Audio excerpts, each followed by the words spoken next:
Oke. Assalamualaikum warahmatullahi wabarakatuh. Salam. Halo semuanya. Perkenalkan kami dari kelompok 4 akan mereview beberapa film yang sudah kami tonton nih. Tanpa basa-basi langsung aja kita review film pertama. Ada film Da Vinci Code yang akan direview oleh Feizi. Langsung aja Feizi, silakan. Baik, terima kasih. Jadi di sini saya ingin menjelaskan dulu tentang film The Da Vinci Code. The Da Vinci Code dari judulnya aja mungkin bisa tersirat dalam pikiran kita. Film ini mengisahkan tentang lukisan-lukisan Leonardo da Vinci yang memiliki berbagai teka-teki yang sampai saat ini masih diperdebatkan sebagian besar orang-orang di belahan bumi. Langsung aja ke dalam isi dalam film ini. Isi dalam film ini mengisahkan tentang sejarah dan siapa Yesus Kristus dan Maria Magdalena yang sebenarnya, mengungkapkan rahasia penting di balik Holy Grail atau calon suci sendiri yang sebenarnya adalah Maria Magdalena, yang tidak lain adalah istri dari Yesus Kristus atau Yudas, yang selama ini dianggap oleh kaum Nasrani adalah seorang pramuria pada zaman itu. Film ini diceritakan secara beruntun dan sistematis siapa sebenarnya Yesus Kristus. Film ini menceritakan dan menyebutkan sejarah Yesus Kristus secara tersirat, sehingga penonton diajak untuk memikirkan, meresapi, dan menelaah lebih dalam lagi tentang film ini. Di dalam film ini dijelaskan secara tersirat tentang pengukuhan Yesus Kristus sebagai seorang Tuhan yang ditetapkan oleh sebagian orang pada zaman itu. Di sini juga dipaparkan pada zaman itu, di sini juga maksudnya yang harus disembah layaknya Tuhan. Maksudnya di sini juga dipaparkan bahwa Yesus Kristus sendiri bukan merupakan orang suci yang harus disembah layaknya Tuhan. Namun tidak lain hanyalah seorang manusia biasa yang juga memiliki nafsu dan memiliki keinginan untuk kawin dan memiliki istri dan juga anak. Yang sampai pada zaman ini keturunannya masih tetap terjaga dan terpelihara kerahasiaannya oleh the Priory of Zion yang masih tetap hidup sampai saat ini. Namun, walaupun film ini dikemas secara apik dan syarat akan sejarah, tapi pada kenyataannya film ini mendapatkan kecaman dari berbagai negara yang mayoritasnya beragama Kristen ataupun Katolik. Film ini dianggap melecehkan Yesus Kristus yang merupakan Tuhan pada kaum agama Kristen dan Katolik, yang dianggap menyindir agama Kristen dan Katolik, sehingga sempat menimbulkan banyak kontroversi di berbagai belahan dunia kali ini.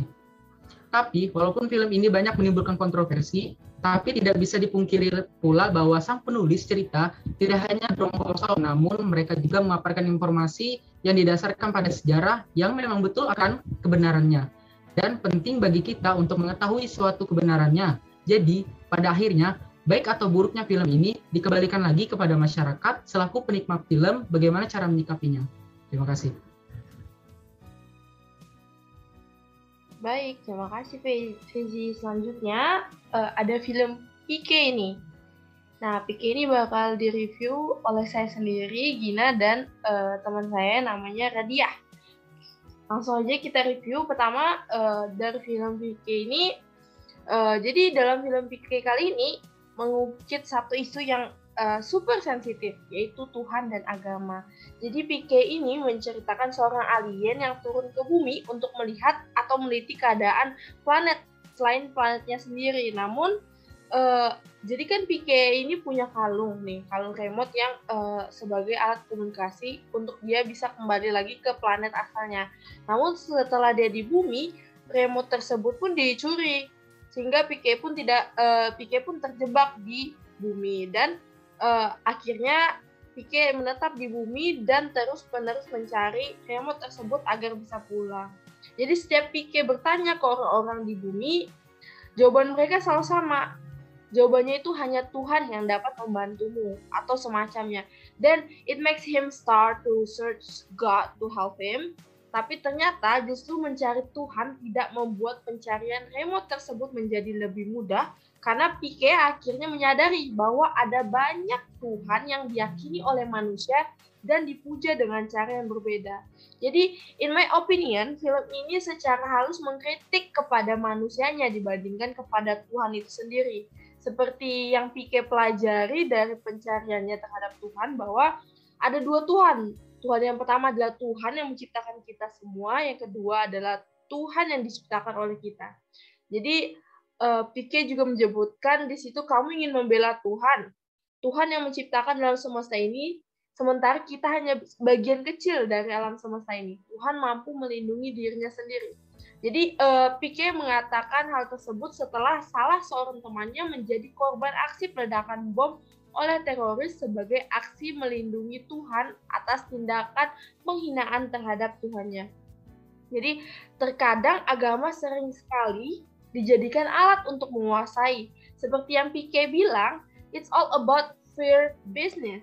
Rasa takut manusia akan Tuhan dan agama dijadikan alat oleh pihak tertentu untuk mencapai tujuan pribadi. Contohnya si pemuka agama yang di dalam film ini yang mengaku dapat meramal, dapat berkomunikasi dengan Tuhan, sehingga ia membangun kuil dan berhasil membuat pengikutnya menyumbang banyak uang. Padahal uangnya pun kita nggak tahu buat apa gitu. Nah, kelebihan dari film ini itu ialah pikiran penonton lebih terbuka dan kritis tentang paham agama. Banyak pemuka agama yang mengajarkan aliran sesat dan moral dari film ini. Kita diajak untuk tidak menjelek-jelekan dan menghakimi agama yang lain. Tidak ada agama yang paling benar atau agama yang salah. Semua agama itu baik tujuannya. Jadi kritik sosial agama dengan sentuhan komedi ini dapat mencairkan suasana gitu. Alur ceritanya yang maju mundur mampu membuat penonton tertawa dan menangis. Hanya saja kekurangan di film ini menurut saya adalah adanya sindiran negatif terhadap agama tertentu. Oke, mungkin selanjutnya dia bisa review film ini. Silakan dia. Oke, makasih Gina. Jadi saya ingin menambahkan review dari Gina. Jadi dalam film Pique ini secara implisit atau secara tersirat mau mengatakan bahwa Tuhan itu tidak perlu dilindungi, tetapi kemanusiaanlah yang perlu dibela.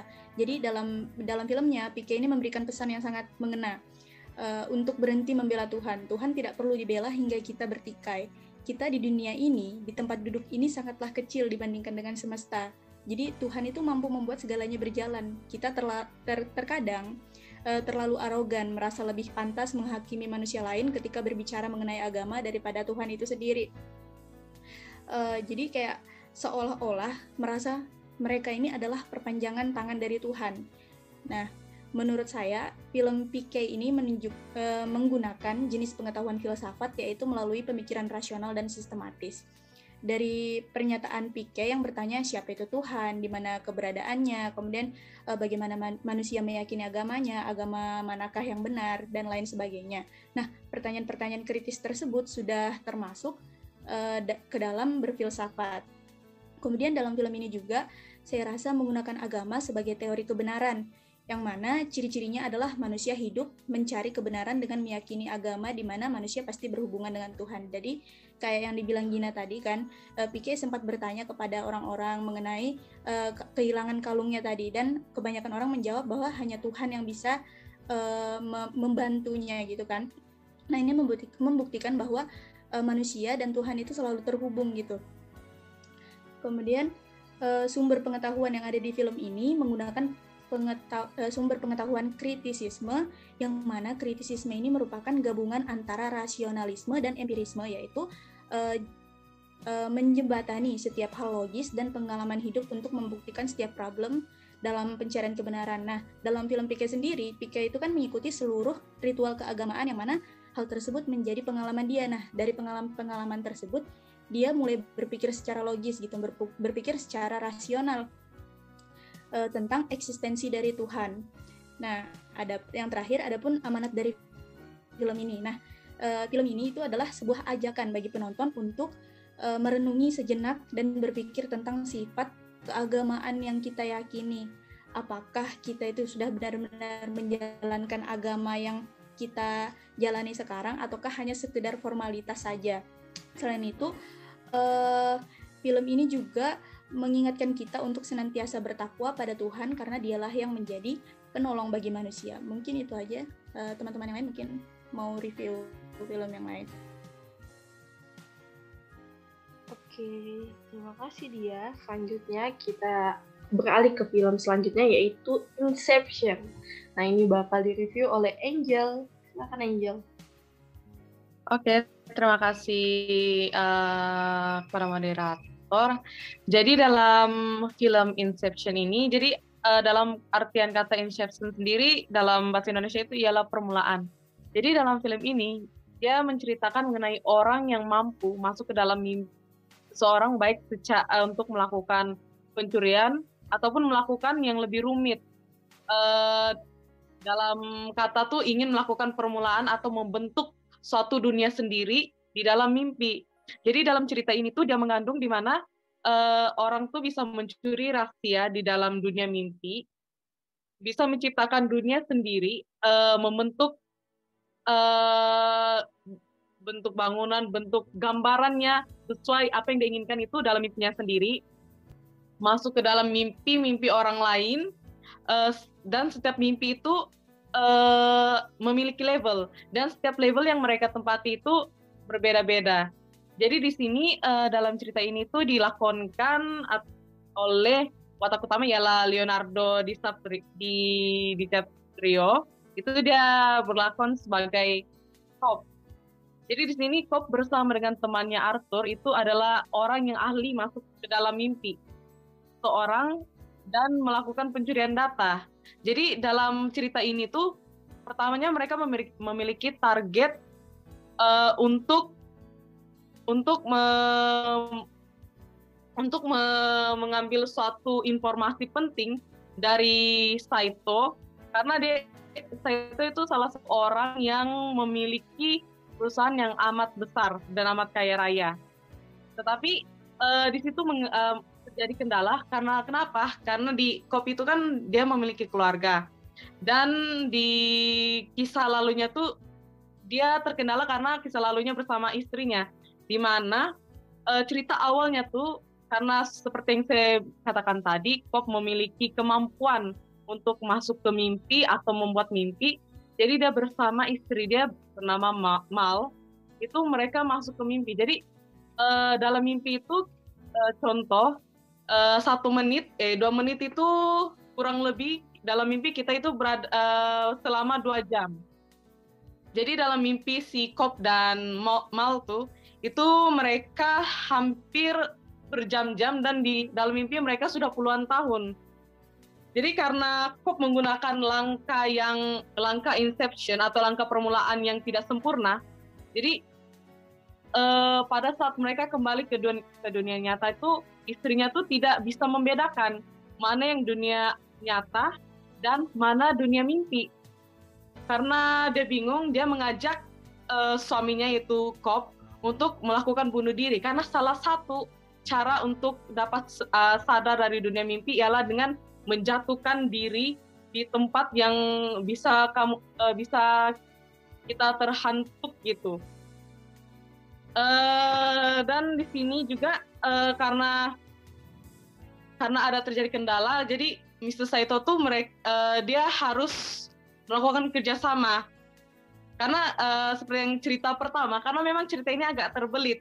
Karena saya sendiri sebagai penonton atau yang melihat filmnya dari awal sampai akhir ulang-ulang pun sebenarnya masih agak terbelit, kalau lihat sekali itu nggak cukup. Jadi karena target pertama mereka itu mencari informasi berharga yang ada sama Mr. Saito, dan yang kedua itu Mr. Saito karena tidak dapat mendapat informasi karena alam bawah sadarnya Mr. Saito itu lebih kuat, karena dia lebih bisa mengontrol mimpinya sendiri dengan ada bodyguard yang bisa menahan atau melakukan pertahanan keamanan. Lalu mereka melakukan perjanjian untuk mendapatkan perusahaan atau mengacau bilaukan pemikiran pewaris pada perusahaan yang lain, itu lawan musuh perusahaannya Mr. Saito, yaitu bernama Robert. Jadi di situ mereka mulai kerjasama. Pada level pertama itu mereka masuk ke mimpi Yusuf. Level kedua mereka masuk ke mimpi Arthur, dan setiap level itu yang seperti katakan tadi memiliki waktu yang berbeda-beda. Dan akhirnya semua sudah hampir selesai. Dan di situ juga di dalam cerita itu kan Peacock memiliki totem. Jadi dalam totem itu bermaksud jika totem itu terus berputar tanpa terjatuh, maknanya mereka masih di dalam alam bawah sadar, yaitu mimpi. Tetapi kalau totem itu terjatuh, maknanya mereka di dunia nyata. Tetapi pada adegan yang terakhir itu, totemnya itu tidak terjatuh.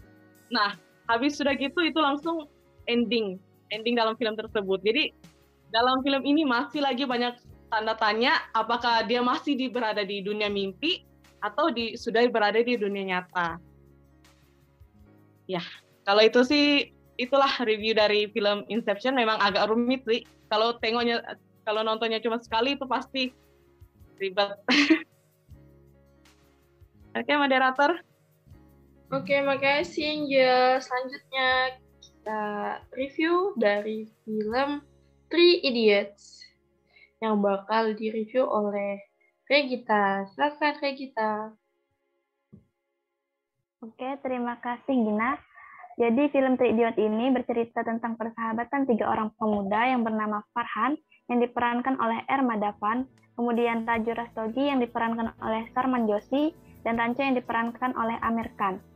Film ini mengajarkan kita tentang apabila kita ingin menuntut ilmu itu bisa di mana saja, tidak hanya di sekolah.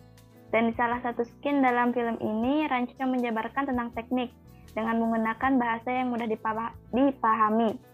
Tetapi dosennya yaitu Profesor Virus Sahastra Budi atau yang sering dipanggil dengan nama Virus, yang diperankan oleh Boman Irani menginginkan penjelasan yang lebih ilmiah, sehingga ia mengeluarkan Ranco dari kelasnya. Dan menurut saya, adegan ini menunjukkan bahwa pemain tersebut berpikir secara logika, yang mana adegannya mudah dimengerti oleh pola pikir manusia. Dan film ini juga memberitahu bahwa setiap orang dibebaskan untuk belajar apa saja, baik itu yang diminati ataupun tidak. Film ini juga menunjukkan bahwa orang yang cerdas bukan hanya pintar menghafal teori, tetapi bagaimana mengaplikasikan ilmu yang sudah didapatkan untuk kesejahteraan bersama, bukan hanya untuk diri sendiri. Berbagai karya yang dipatenkan oleh karakter Ranco dalam film ini begitu inspiratif dan didasarkan pada kebutuhan penyelesaian masalah yang ada, walaupun hal itu tergolong sederhana. Mungkin itu saja review film dari saya. Terima kasih. Oke, terima kasih Regita. Oke guys, jadi itu tadi hasil review kami dari kelompok 4. 4 film yang sudah direkomendasikan oleh Bu Unis. Ternyata setiap film itu memiliki makna dan pesannya masing-masing, dan kita bisa menyadari mungkin banyak hal yang sensitif dari film-film tadi, namun pasti dalam film-film tadi juga paling tidak membuka wawasan kita dan pikiran kita agar berpikir lebih terbuka. Sekian dari kelompok 4, kalau ada salah pengucapan kami semua mohon maaf dan terima kasih. Wassalamualaikum warahmatullahi wabarakatuh.